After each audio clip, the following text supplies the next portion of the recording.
demonstration of how to swarm-kite, also known as reverse charm-kiting. It is the most efficient way that bards solo in Everquest. I'll be talking about some core concepts and going over my setup, which is pretty bare bones, what you need, and the such, the like, etc. So, swarm kiting or reverse charm kiting is the gathering of social mobs, anywhere from 2 to however many you can handle, charming one of those mobs and having it fight the rest of the swarm, and then at low health, removing the charm from the mob and then killing the low health mob and gaining all the experience solo. It's nice because you don't need a group, you don't need a lot of buffs, you don't even need a lot of spells. As if you see my spell window, I've only actually got 6. Only a couple of hotkeys and a couple of AAs that you'll actually need, or there are ways to switch out some of those AAs for different things. So, and then I've minimized all the rest of my UI off into the corner over here, minus the extended target window, which is awesome for swarm kiting. So we'll go right into it. We'll start with the hotkeys that you might want / need. We'll start with our melody, which I've just labeled solo because I have so many melodies that I use. I left it blank just so I could show you how to set it up. So for this melody, we only need 4 songs. It's going to be 1, 2, 3, and 4. Then we hit accept, and that's what we're going to use to kill the mobs at low health. Our second is just a simple auto fire hotkey. I use this to pull mobs with thrown weapons. So / auto fire, really simple. Taking a look at the other AAs I have. With the auto fire hotkey, we don't really need boastful bellows, but it's just another way to pull mobs. It's just an instant cast nuke. Our run speed AA, which can be substituted for lower level characters with the actual run speed songs, but Salos adds 4 minutes to your run speed. Shannara's clouding, which is just an invis.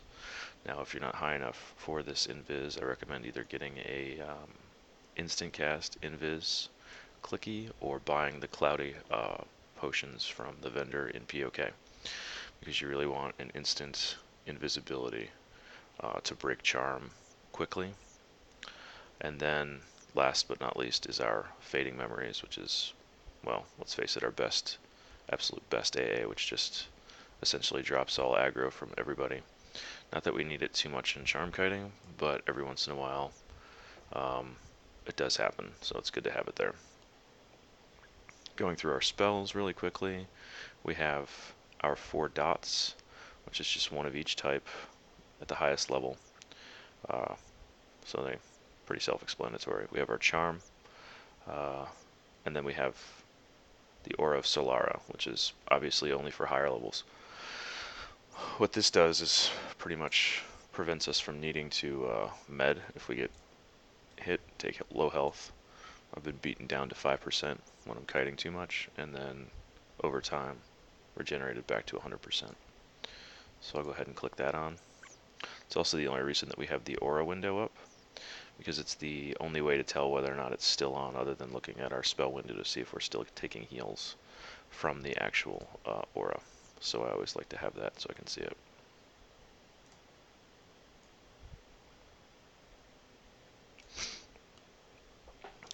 Alright, so for those of you who are actually interested in being in this area that I'm at, this is one of the best places I've found for the new expansion, which is Reign of Fear in Everquest. I'm actually in the East Wastes, in the far north corner in the Northeast Ruins. There's a couple other places that you can go. You can go to the Giant Fort.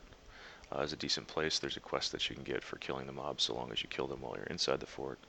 And then there is the other fort here with all the goblins near the entrance to the Crystal Caverns. I prefer this space for a couple of reasons. Of course, all of these places have social mobs, and a social mob is just a mob that will assist another mob that's being attacked, or if you're being chased, they will join in the chase. Makes it a lot easier to swarm-kite to have social mobs. These other two locations have casters, and while it's doable, casters tend to break up the swarm, and you like to have your swarm in a nice tight bundle to make it easier to kill everything. Casters tend to get away from the swarm while they're casting, and then they can hit you as you're running by them while you're trying to run everything else around. So this is really just one of the best places. It's also got a lot of mobs that path through that are also social, which essentially equates to free pulls. Alright, so we've got our setup. We know all the things that we're going to do, so let's just go ahead and get into it. First thing I'm going to do is I'm going to run up and I'm going to pull a small set of mobs. You always want to make sure that your Salos is on, because if your Salos drops and you're not paying attention, you are going to get run over really quickly. So I'm just going to pull these two mobs, and because Boastful's down, I'll just auto fire and pick up a couple of other mobs. Now for this, I'm only going to pick up 4.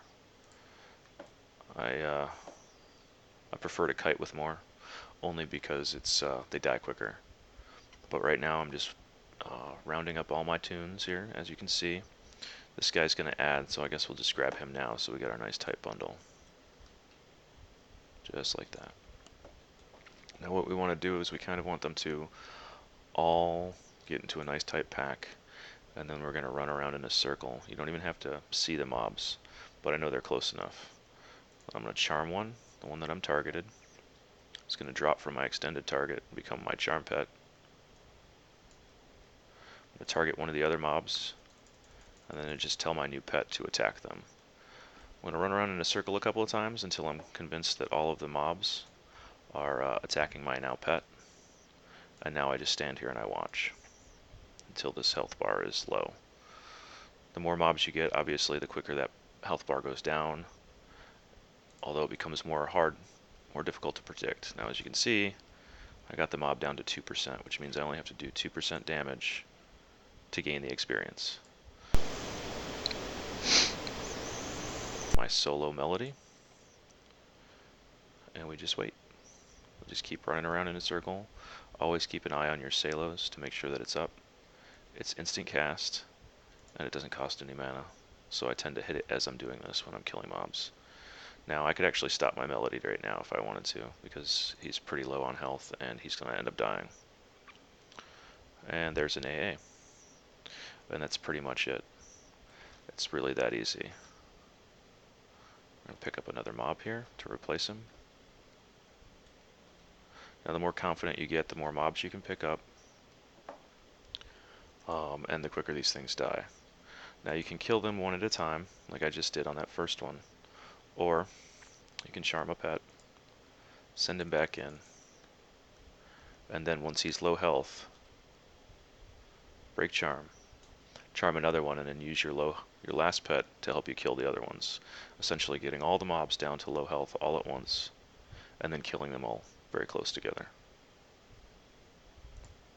So we're going to break that one a little bit earlier. He's at 9% instead of 2.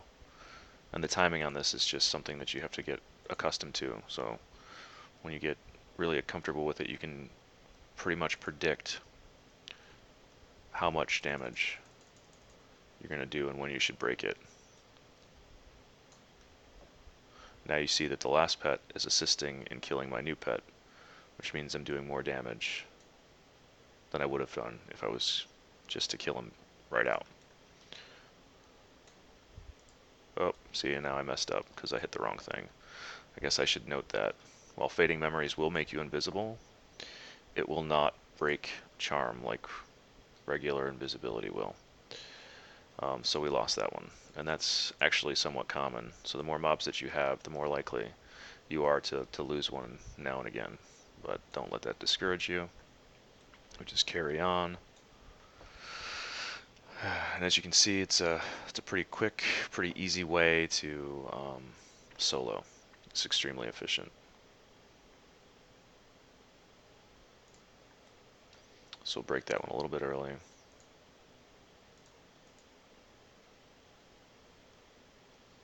Charm a new one. We'll send him in on the one that has the higher health, because he'll be doing damage to it, which will mean we have to do less damage later on. We do get credit for the damage that our charmed pets do, but obviously they don't do nearly as much as we can do with our dots. It's also important to note that you shouldn't do damage to the mobs until you're actually ready to kill them, other than pulling them, because the more damage you do, the less likely they are to attack your pet and more likely they are to attack you. Break it again, and then we'll charm this last one. Send him in on the highest health. Sometimes I continue to attack or spam the attack key for my pet because he likes to switch targets, and I don't really want him to kill the one that's at 2%. And then I'll switch to the 6% and essentially try to evenly get them down as best I can until it's time to break charm. Now I have 4 targets that are at low health, and I'll just take the one at 6% first. I'll start singing my melody of death and destruction. Now we're going to get an ad, and that's okay. It's also one of the reasons I play in third person, because now I can see exactly who is going to end up chasing me. Now, something else to be aware of is low health mobs, and not all of them are runners, which means they'll flee at low health if they are by themselves. So when you're doing this, it's beneficial to you to keep several of them at low health together, so that you don't get down to one mob that has 20% health and then it starts to run away from you. It becomes annoying to have to chase him down when it's just so much easier to beat down several of them at a time. But it's what you feel comfortable with. So starting off early, a couple of mobs, it's a pretty simple concept. As you advance, you'll pull more and more mobs. Most mobs I've ever pulled at once successfully without dying is about 20. I can clear this whole zone in one pull, but I don't generally do that. So